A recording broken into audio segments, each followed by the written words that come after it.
And now, the world is changing. Major challenges such as climate changes, cost of living, food crisis, air pollution, and of course, crazy viruses. What does construction and real estate have to do with those mega issues? And how does construction tech and PropTech innovation can impact on our life? I'm happy to invite to share their insights in the next panel the following people. So the moderator, Bryan, Lyandvert, investor from MetaProp. So MetaProp is a New York-based venture capital firm focused on the real estate technology, PropTech industry. Founded in 2015, MetaProp's team and venture capital funds have invested in more than 115 technology companies, which have raised more than $2 billion and employ more than 1,500 people around the world. Bryan, please join us. We want to ask to the stage Professor Yehiel Rosenfeld from the Technion. Professor Rosenfeld is one of the main pillars of the Israeli construction tech industry. He combines a deep knowledge of the construction industry as well as experience as an entrepreneur with successful initiatives. Meirav Oren, the CEO of Versatile. Meirav co-founded Versatile a few years ago with a big vision of changing how the world approaches construction using on-site data. Sven Thompson, the Director External Ventures at Nova Saint-Gobain. Sven represents Nova, the venture capital arm of Saint-Gobain, France, one of the world's largest construction material and service providers. Sven leads Nova's strategy and investments in new technologies and startups disrupting the field. Jeremy Brown, who's an investor from Foundamental. Jeremy is a construction tech early stage investor at Foundamental. He's based out of Berlin and actively investing globally. Prior to Foundamental, Jeremy was an early stage investor in Silicon Valley, focused on industrial IoT. A former geophysicist, Jeremy holds a PhD in geophysics. He's so young, PhD, wow. From Stanford and an MBA from Stanford Graduate School of Business. Architect Shany Barath from Shaga Studio. Shany has been an architect and an entrepreneur for almost 20 years. Her studio combines unique planning technology with planning expertise and lead global projects in England, China, and Israel. And finally, Guillaume Bazouin, open innovation and startup programs from Leonard VINCI Group. Guillaume currently runs startup and open innovation programs at Leonard VINCI's Innovation Lab. Before joining VINCI, Guillaume was head of product for high-end residential prefab construction company based in San Francisco. Enjoy the panel.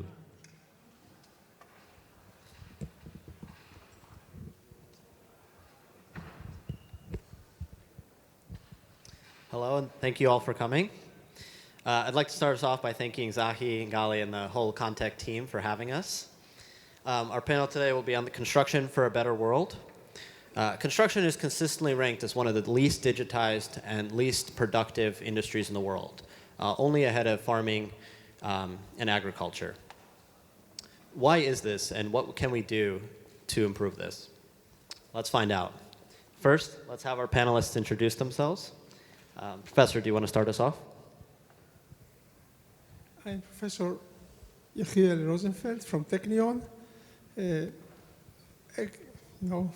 My major expertise is in construction management and building economics with an international insight into the construction industry.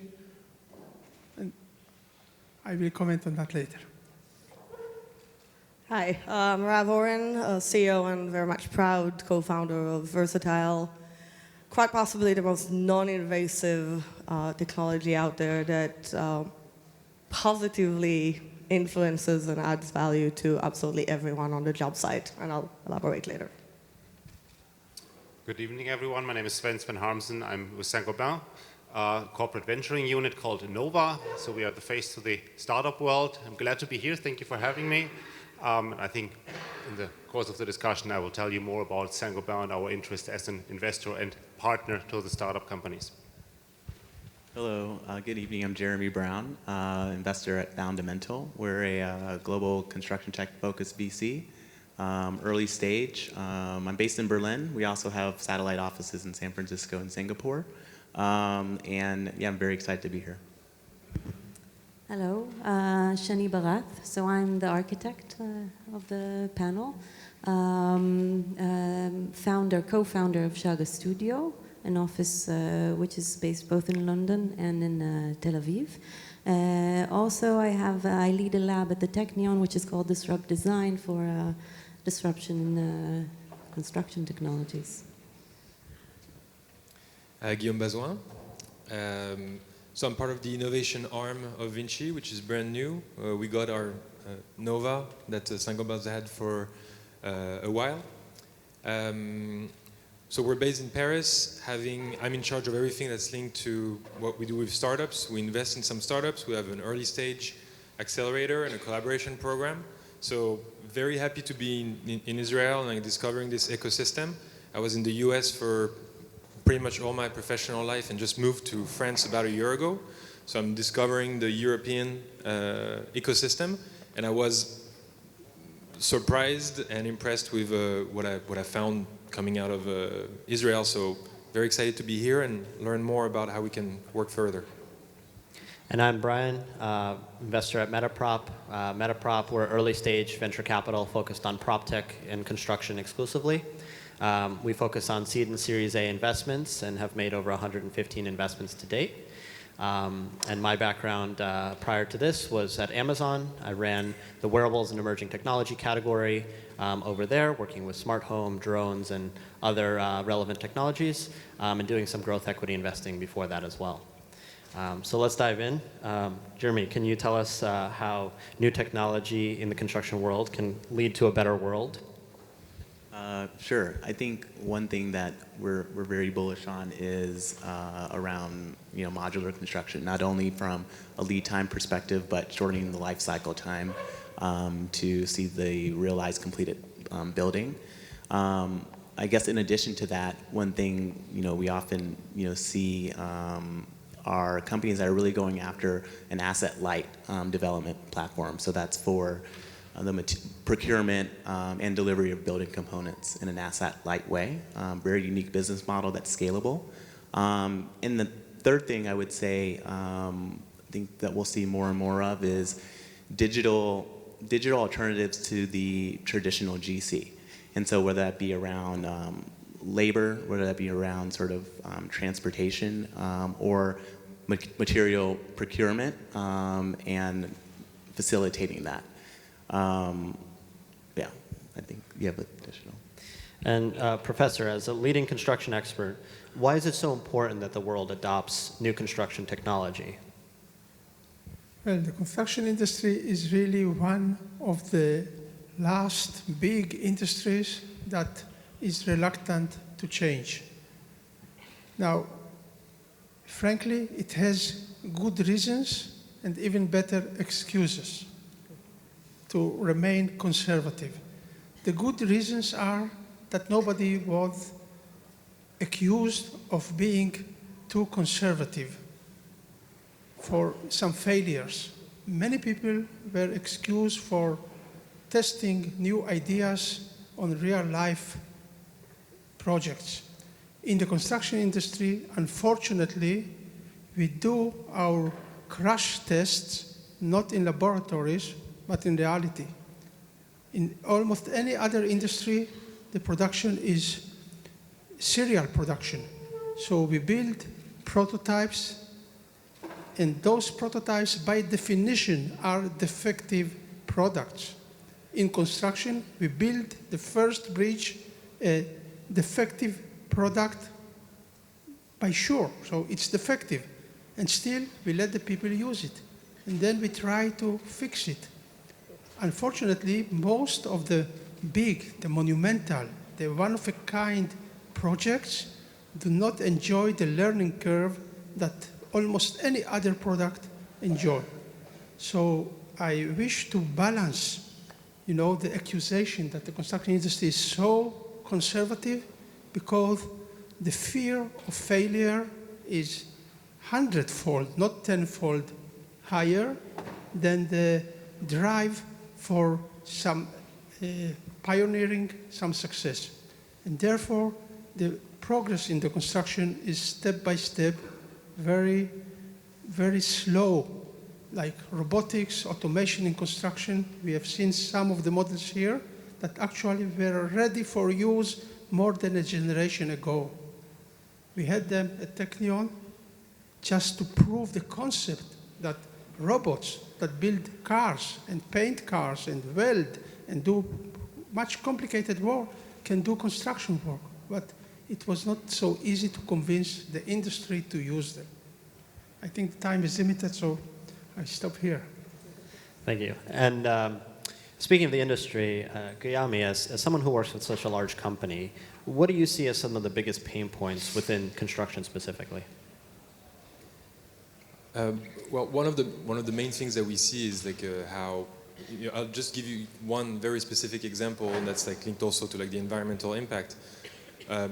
But just the waste that you have on any given job site is something that's really hard to comprehend for somebody that hasn't been actually exposed to it. One of the things that we try to solve in the startup I was previously working at is using prefab with elemental parts, so that you could just bring all the stuff on site and then it would all go together and have zero waste.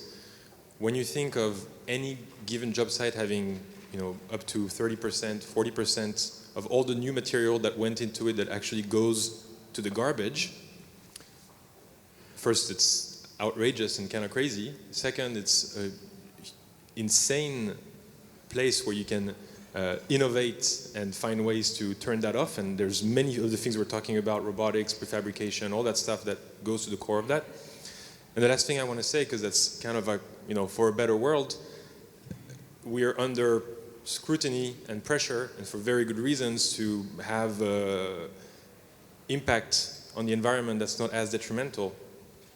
And often it's seen by architectural programming and like conception people as like, oh, I'm going to add trees and like have a better recycling bin. But really, if you increase your productivity by 1 point or your wastes by 2, that's 100x whatever you're going to do with your architectural program. I'm expecting a hard rebuke. but so it's a huge thing. And I'd like to just bounce back on what Professor you were just saying on like the backbone of sort of startup innovation. Like, who here has read Lean Startup, like that book, or knows about like minimum viable products and all this stuff, right? Like, we're kind of like raised on that. Well, try talking about like minimum viable product for like a product that's a one-off, and also that people are gonna die if it's fail. So like fail fast is like, kill everybody fast or something. So obviously there's like ways to adapt it, but it's not super obvious. And I think we're all collectively working on like, the way I'm thinking about it is like, how do we take things like what we have in the Lean Startup and like all these methodologies and adapt it to what we're doing, because obviously it's not copy-paste. Perfect. May I add something here? Yes. And I think, yeah, constructive productivity is the key word, and we all suffer from this. And you made this point already. We still build buildings like we did 100 years ago. And we still use almost the same materials. There's so much room for improvement in this industry. It's really a very conservative industry. But we saw some great examples today already with the presentations before, what we can do with digital technologies, with automation, with robotics. There's a lot of room, and I think many people woke up and we know what to work on, and there's a lot of potential, and I think I'm very, very optimistic for the near future to change that situation.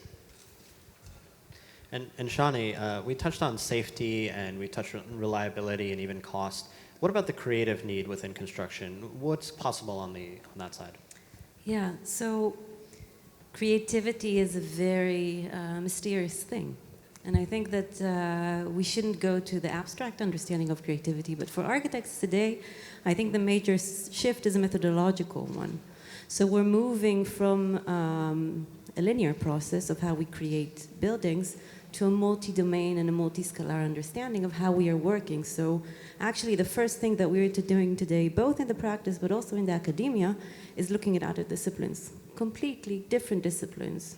So understanding computational ontologies, the way that they're being used in biomedical information models, looking at aerospace industries to understand fabrication processes. So actually, before we try to invent the wheel, let's understand how it's being done in other disciplines.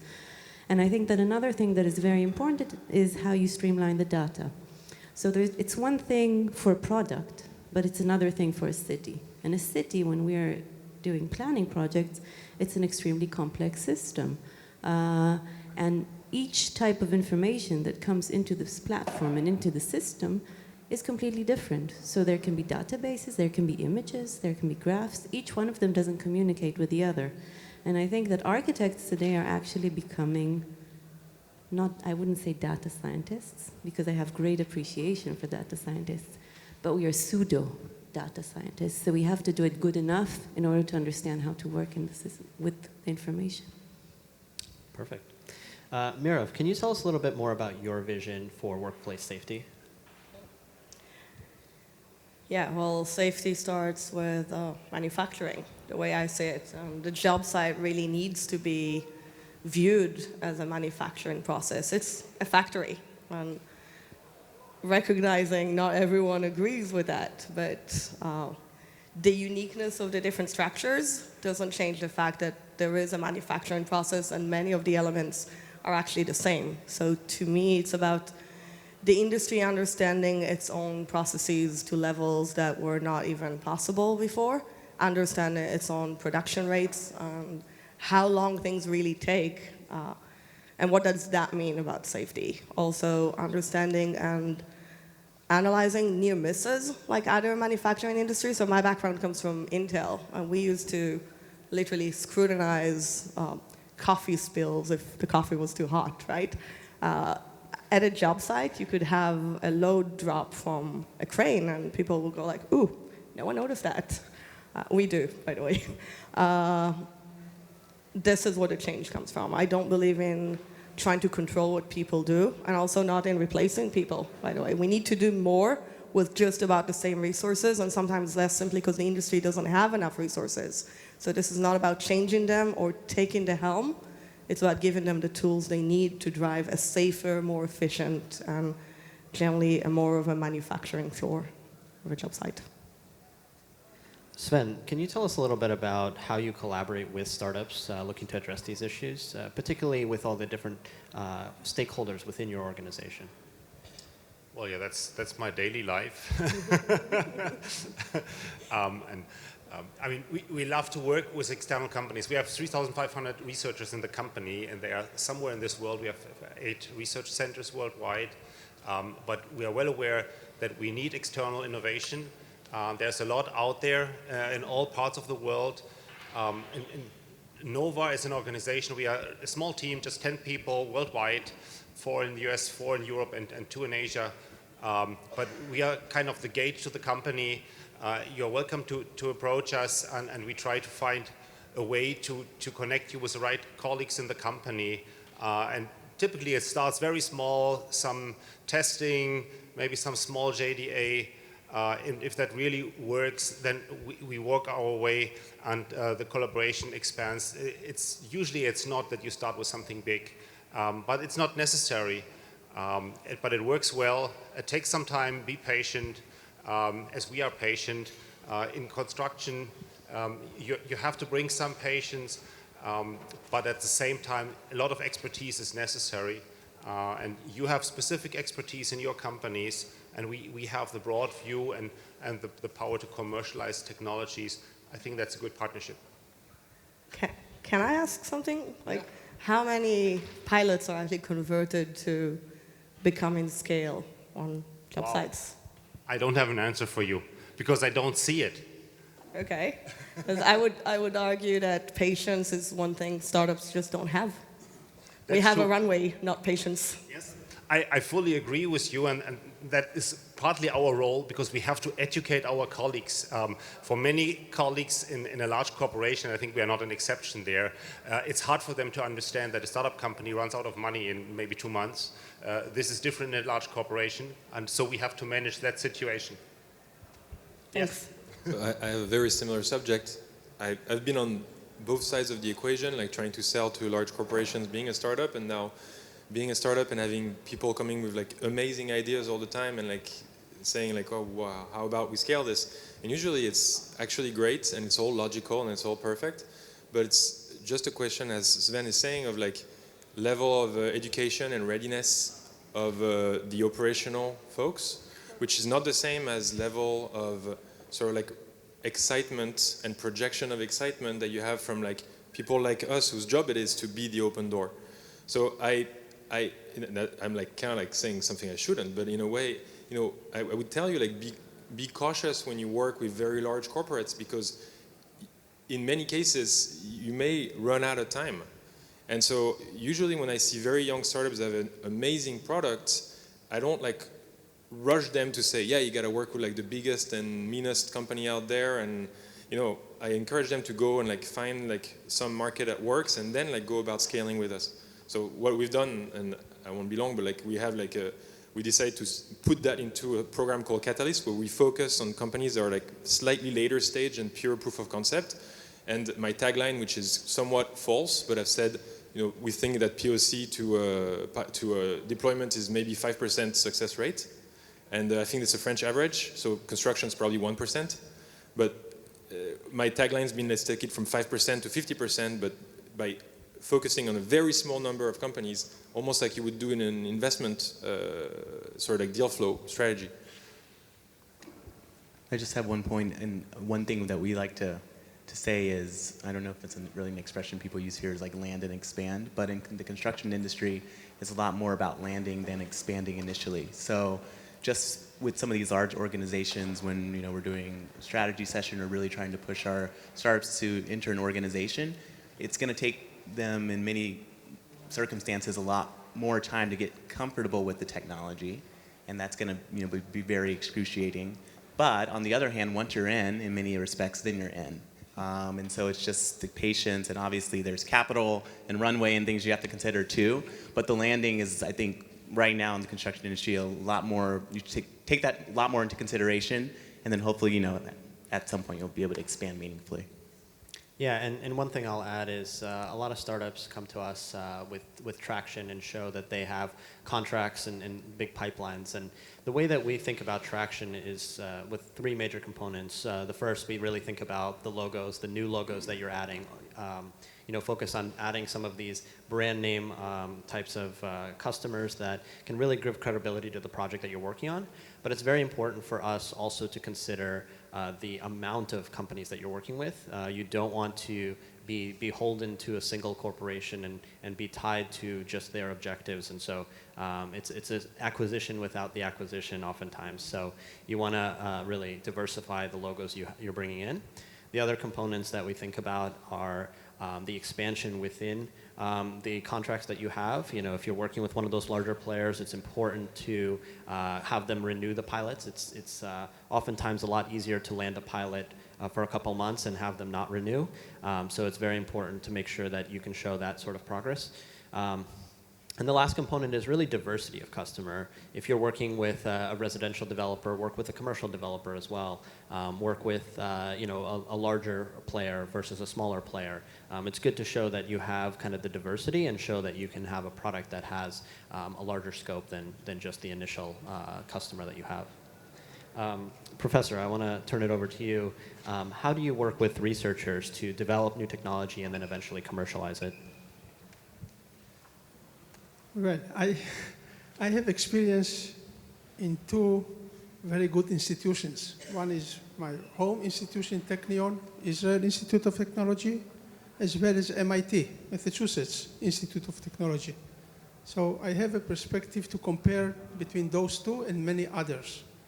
Unfortunately, really unfortunately, I must say that the R&D, namely research and development, should be considered as equally important for progress. But the harsh reality is that in most institutions of higher learning, namely the academia, the research is embraced, the D is considered inferior.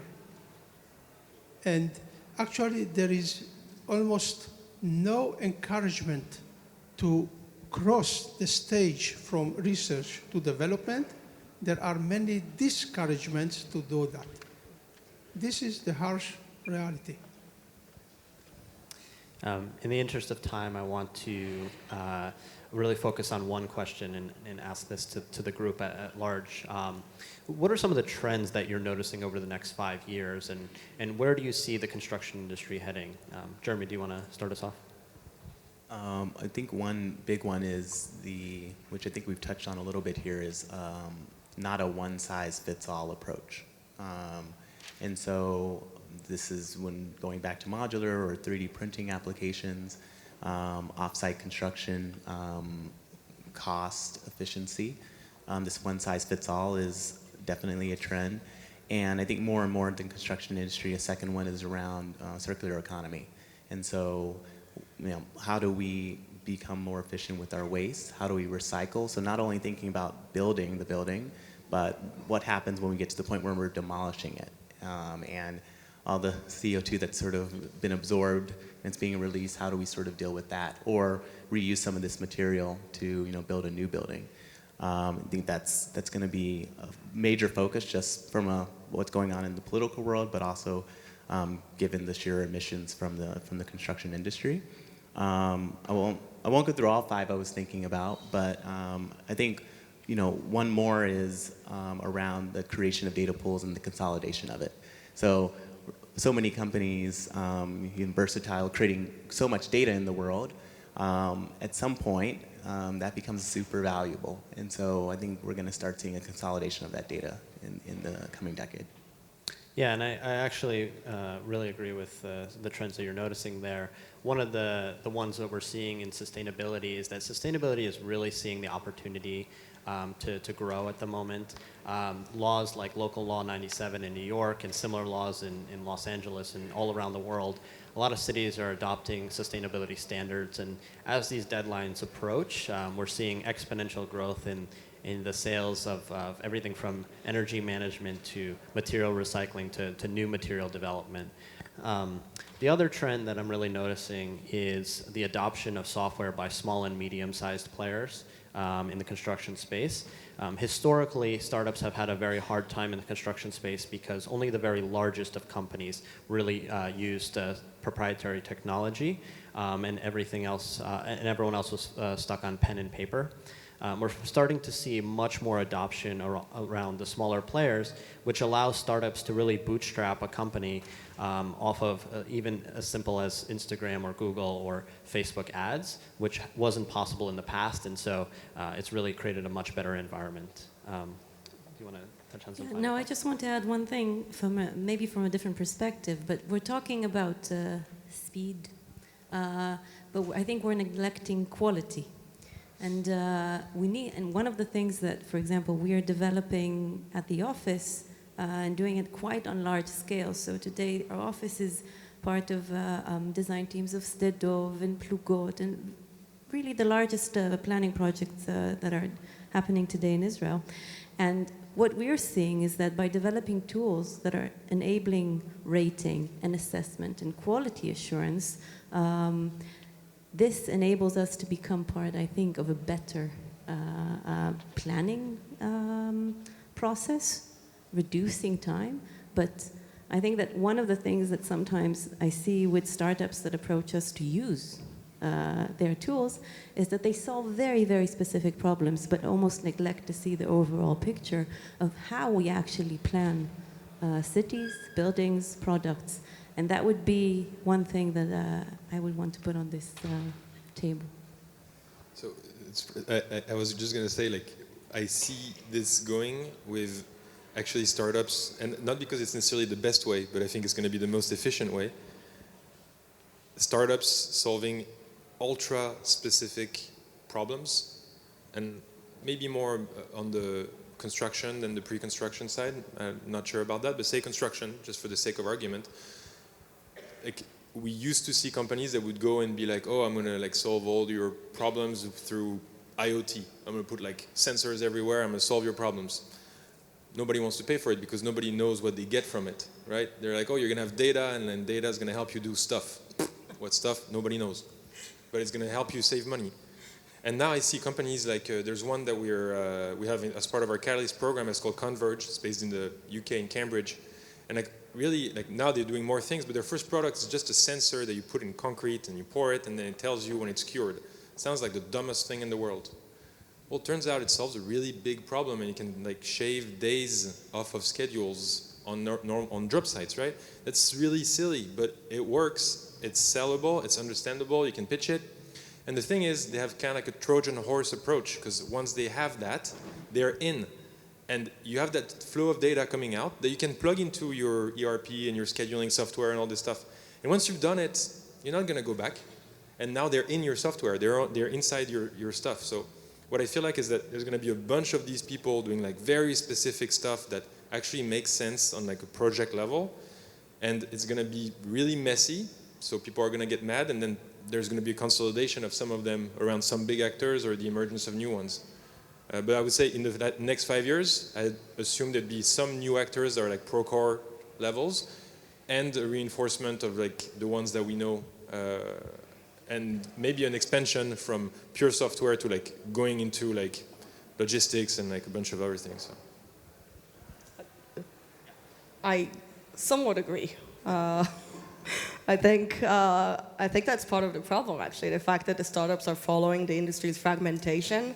This is a fragmented, non-structured manufacturing industry, and following the same fragmentation is not going to get us anywhere. So if anything, you need a bird's-eye view of a process, not of those little pieces. I would love to get that info, by the way, and show you what it can do on a process level, right? So you could argue we're somewhat of a niche startup. Trust me, we're in the system, we're plugged in.